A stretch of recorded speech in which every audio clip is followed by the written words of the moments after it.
जी, बताइएगा सर जी, ये आपको अब तक यहाँ पे धरने पे कितने दिन हो गए हैं और अब तक क्या कार्रवाई हुई है आपके मामले में, बताइए।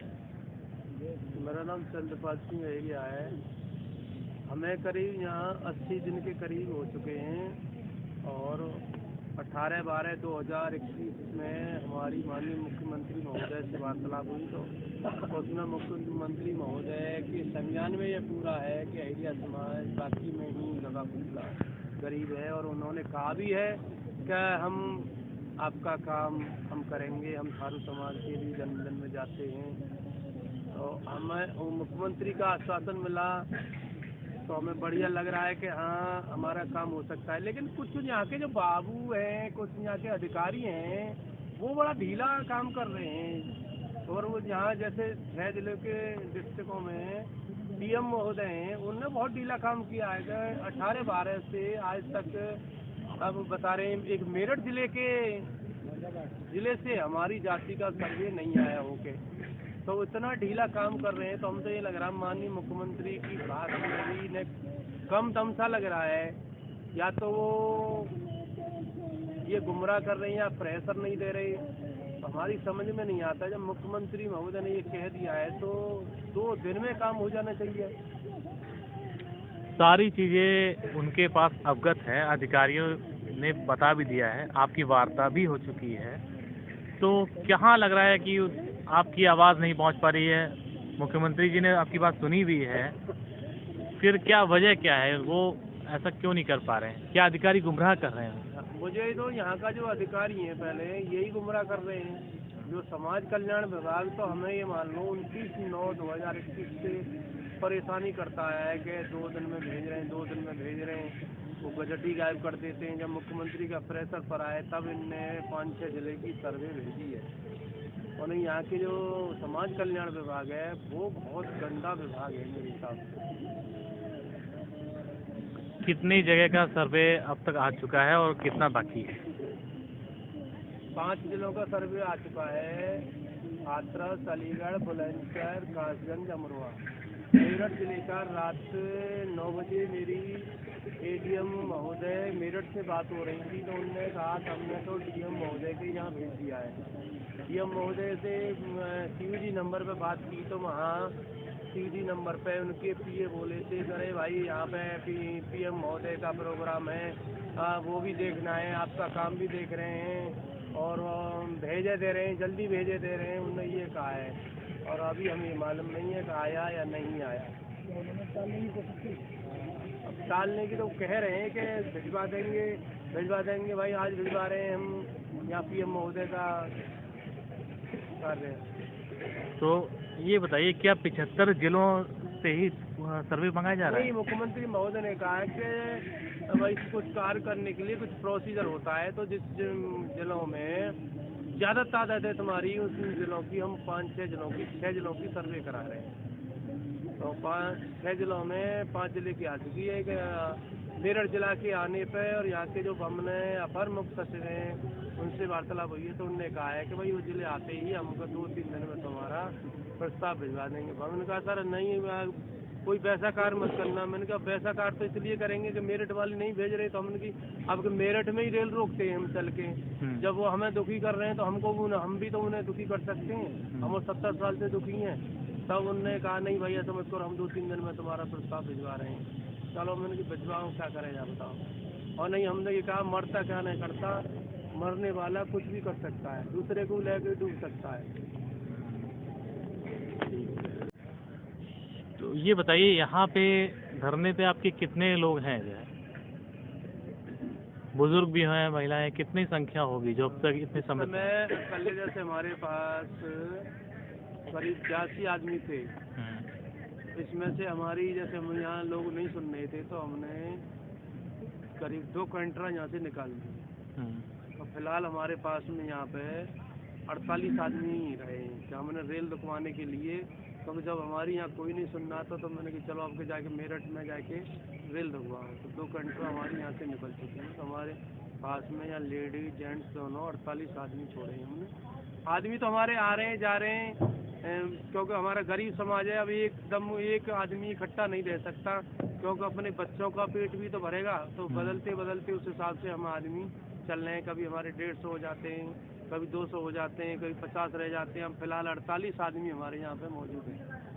महिलाएं, बुजुर्ग महिलाएं भी हैं, उनको भी बहुत अब समस्या होती होगी यहाँ पे। समस्या तो हमें इतनी तगड़ी आई है कि बुजुर्ग महिला का मान लो हमारे पास 90 साल के भी बुजुर्ग हैं और 70-75 साल की महिलाएं हैं हमारे पास बुजुर्ग। किसी को खांसी हो रही थी, जिस बारिश में सब भीग गए, हमारे कपड़े भीग गए, तो उनमें मान लो आज की डेट में 20-25 आदमियों को सर्दी जुकाम तो हर आदमी को है। तो उनके क्या इलाज के लिए कोई व्यवस्था इलाज प्रशासन ने कराई अब कुछ? यहाँ से जैसे सरकारी अस्पताल है उसमें चले जाते हैं और वहाँ से दवाई गोली अपने ले आते हैं। प्रशासन से कोई एम्बुलेंस की व्यवस्था यहाँ नहीं हो पाई है? आ जाती है कभी कभार, मतलब है एम्बुलेंस। मतलब आप लोग सूचना देते हो, आती है? हाँ, सूचना पे आ जाती है, बस ज़्यादा जो सीरियस हो जाता है पर ये इधर से तो ले जाते हैं पलंग पे, इनको दवाई ले जाओ और फिर अपने घरे से हमें आना पड़ता है। लचर पचर व्यवस्था है यहाँ की। पानी भी बरसा है, खुले मैदान में आप लोग रह रहे हैं, टेंट की व्यवस्था भी नहीं है। समस्या तो इतनी है कि अब यहाँ ऐसी ठंडी में जो मानो कमरा में बंद कमरे में भी ठंड लग रही है और हम यहाँ पेड़ों के नीचे पड़े हुए हैं, तो अपना जो समस्या के लिए तो जूझ ही रहे हैं। अब समस्या हमारी देख कौन रहा है, मानो यहाँ इको गार्डन का है, ऐसे मानो जेल में पड़े हुए हैं किसी में। आचार संहिता भी लगने वाली है, कुछ समय भी उसका हो गया है, जनवरी में सुनने में आ रहा लगने वाली है।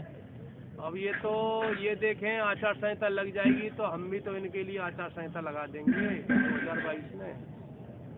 कितने राज्यों में ये जो है गजट लागू है, कुछ इसकी जानकारी है? हमारे अहिरिया समाज हरियाणा में एससी की सूची में है, दिल्ली में एससी की सूची में है, राजस्थान में एससी की सूची में है और उत्तर प्रदेश में 50 के बाद तक किसी भी सूची में नहीं है। मतलब अभी ये सभी राज्यों में लागू नहीं है और किसी राज्य में अब कोई गरीब समाज इतना है, इसे अपने जाति प्रमाण पत्र की नहीं याद, न इनके पास कोई गजट फजट। हमारी यहाँ यही हाल है कि हमारी जो बुजुर्ग हैं अनपढ़ हैं, चल कह देते हैं 70 साल हो गई, तो जब ये अनपढ़ थे बुजुर्ग थे, इन्हें मतलब ही नहीं था कहाँ जाति प्रमाण पत्र होता, क्या होता है, कहाँ गजट होता है। सब कह देते थे अरे तुम्हारी जाति तो कहीं नहीं है। तो वैसे ही इतने डरते थे, पुलिस के सामने कोई जाने को तैयार नहीं था, किसी अधिकारी से आज भी किसी अधिकारी को कहने को तैयार नहीं है। वो ये गुमराह कर देते हैं, तहसील में जाते हैं, अरे यार तुम्हारी तो किसी लिस्ट में नहीं है, तुम्हारा तो शासन से ऊपर से आएगा, तो उन्हें एक धमकी दी और झट भाग जाते हैं। ऐसे ही धीरे धीरे ये पिछड़ते चले आए हैं हमारा समाज। इसलिए यही हाल उत्तराखंड में, कि उत्तराखंड भी इसी यूपी का भाग है, वो कटा हुआ है, तो वहाँ भी यही समस्या है। हमारी कुछ लोगों से बात हुई, बोलो भाई हमारे यहाँ भी किसी कैटेगरी नहीं है, जनरल का कोई EWS से भी हमारा जाति प्रमाण पत्र कोई बनाने को तैयार नहीं है, क्योंकि हमारा न कोई सांसद है, न कोई विधायक है, न कोई IPS है, न कोई IAS है, यहाँ तक कोई मान लो एक सिपाही भी नहीं है। तो कौन हमारी सुनेगा? हम तो अब बाबा से आस लगाए हुए हैं, अगर हमारी सुन ली बाबा ने तो हम भी बाबा की 2022 में सुन लेंगे, नहीं तो बाबा को हमारी समाज से पछताना पड़ेगा। 162 सीट पश्चिमी उत्तर प्रदेश में इनको दिखा देंगे कि एरिया शब्द भी कुछ है। जिस समय ये गजट लागू था 1950 में लागू था ये, तो उस समय जो लोग उस समय भी कुछ लोग पढ़े होंगे, उनके सर्टिफिकेट बने होंगे, क्या उन्होंने कुछ प्रयास नहीं कर पाया उस समय, या उनको जानकारी नहीं थी? हमारे समाज में एक 1924 में अंग्रेजों द्वारा एक क्रिमिनल एक्ट अपराधी जाति घोषित कर दी गई थी। तो इनकी हर घर पे, जैसे किसी थाने से रिश्तेदारी में जाते थे तो एक थाने से दूसरे थाने में जाने पर भी अपनी हाजिरी लगानी होती थी। जब इस तरह का इतना भय व्याप्त था तो इनकी कहाँ हिम्मत थी कि अपना गजट पूछ ले जाके। तो गजटों को इनको कोई जानकारी नहीं थी, क्योंकि जिसका कोई IPS IAS विधायक सांसद नहीं होता उसको कहीं निकाल दिया, कहाँ मतलब है, कहाँ देख रहा है। हमें 2005 के बाद हमें खुद नहीं मालूम कि अहिरिया शब्द भी कहीं है या किसी गजट में हुई है। आपको हमें इसकी वैसे जानकारी कब मिली? सरकार देते थे। 2005 के बाद में एक सूचना का अधिकार है, RTI शब्द, इससे हमें अपना ये गजट, जनगणना, ये रिकॉर्ड मिले, तब हम अपने घूमे। फिर हम 2019 तक DM महोदय तक कुछ दे रहे हैं। 2019 में DM महोदय अलीगढ़ द्वारा ये लिखा गया है कि अहिरिया जाति बहिलिया जाति के समकक्ष ही आर्थिक सामाजिक स्तर रखती है और प्रार्थी इनका सूचीबद्ध न होने के कारण जाति प्रमाण पत्र नहीं बनाया जा सकता। प्रार्थीगण अपना आवेदन शासन स्तर से करें। अब उसके बाद में 2019 के बाद में हम यहाँ तक आने में 1.5 साल यहाँ तक आने में लगे। अब यहीं देख लो आप, 3 महीने से हम इको गार्डन में पड़े हैं, कोई पूछने वाला नहीं है। अहिरिया समाज सूची, हाँ ये तो शब्द कह देते हैं यार तुम्हारे साथ तो बहुत बुरा हो रहा है, किसी कैटेगरी में नहीं है, ऐसा तो नहीं हो सकता, लेकिन अब पूछता कोई नहीं है, ऐसे करने को कोई तैयार नहीं है। ये इस जाति का काम क्या है, क्या कार्य क्या करती है? इस जाति का काम, पहले तो हमारी जाति मारने खाने वाली यानी शिकारी जाति थी। जब कोई आदमी कमजोर होता है, भूखा पड़ रहा होता है, तो मार लो खा लो, वो सिस्टम था। फिर उसके बाद में धीरे धीरे जैसे बदलने लगे तो बाग रखाने लगे दूसरों की मजदूरी पे। क्या जैसे मान लो ले लिया 2000 रुपये में, अपना बेका बाका उसकी भाड़ी भर दिया और उसमें ही एक छबरा डलिया, जो टोकरे जिसको बोलते हैं बास्केट ट्री, तो उसको ये बनाते हैं और बेचते हैं, जंगल में अपना पेट पालते हैं। शहद जैसे मुहार बोलते हैं, जैसे मारते हैं। मजदूरी अब जैसे कस्बों में आ गए हैं तो उसमें ठेली लगाते हैं, कुछ मजदूरी करते हैं, मतलब खेती बाड़ी तो हमारे समाज में कुछ है ही नहीं। तो ये सबसे कमजोर समाज है, तो अपनी आवाज़ इसलिए ऊपर तक नहीं उठा पा रहा। कि इस समाज को क्या मनरेगा में भी काम नहीं मिलता है? मनरेगा में अब जिसका कोई नहीं होता ना, उसके साथ में कमजोर के साथ में हर आदमी अन्याय करता है।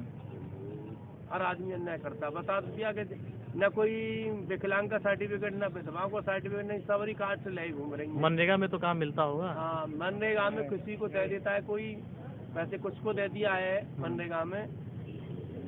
क्यों आपने, अब आपकी जैसे अभी वार्ता हुई थी, कुछ आपने अपने कुछ प्रस्ताव मुख्यमंत्री जी को नहीं दिए कि आपकी जाति जब तक आप जाति का सर्टिफिकेट नहीं बनता है या सूची में शामिल नहीं होती है, तब तक उनको किसी विभाग में या मनरेगा में एक निश्चित एक आदेश निकाला जाए ताकि उनको काम मिल सके?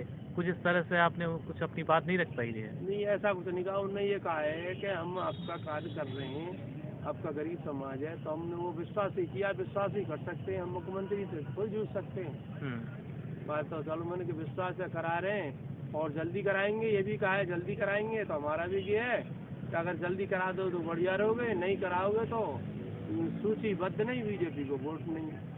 हमने अब ठान लिया है, कितना डरा धमका लें, हमारा समाज को डरा धमका लेंगे, कह देंगे बाबूजी आपको ही वोट देंगे, लेकिन अंदर से पूरी टीस निकाल लेंगे, बीजेपी के खिलाफ वोटिंग करेंगे, चाहे हमें किसी मुसलमान को वोट देना पड़े। इस बार कितने % आपकी जाति का परसेंटेज कितना होगा और किन किन जिलों में होगा? हमारी जाति पश्चिमी उत्तर प्रदेश में 22-23 जिला हैं, 162 सीट विधानसभाएं। विधानसभा की जो सीटें हैं 162 सीट पे किसी पे 2%, 3%, यानी 7-8% तक हमारा समाज का वर्चस्व है। 162 सीट में 162 सीटों पे। अन्य राज्यों में भी आपका परसेंटेज है क्या? अन्य राज्यों में भी परसेंटेज है, जैसे राजस्थान में वहाँ भी हमारा समाज SC में, और हरियाणा में भी SC में, दिल्ली में भी SC में, और परसेंटेज तो हर में, जैसे चंडीगढ़ में वहाँ भी है, हिमाचल में भी है, तो हर जगह मिल जाएगा। मध्य प्रदेश में भी है और उत्तराखंड में, अब उत्तराखंड उसमें हमारे से अलग हट गया है, उसमें भी है। समाज परेशान, वहाँ भी परेशान है। अच्छा, वहाँ भी किसी कैटेगरी में नहीं है, वहाँ भी सर्टिफिकेट नहीं बना उनका? इसी उत्तर प्रदेश से कटा है, इसीलिए वहाँ भी यही पोजीशन है जो हमारी पोजीशन है। लेकिन कोई अब वहाँ भी अपने बेचारे गरीब आदमी कहाँ इससे कितनी बड़ी कहाँ धरना प्रदर्शन वो कर ले।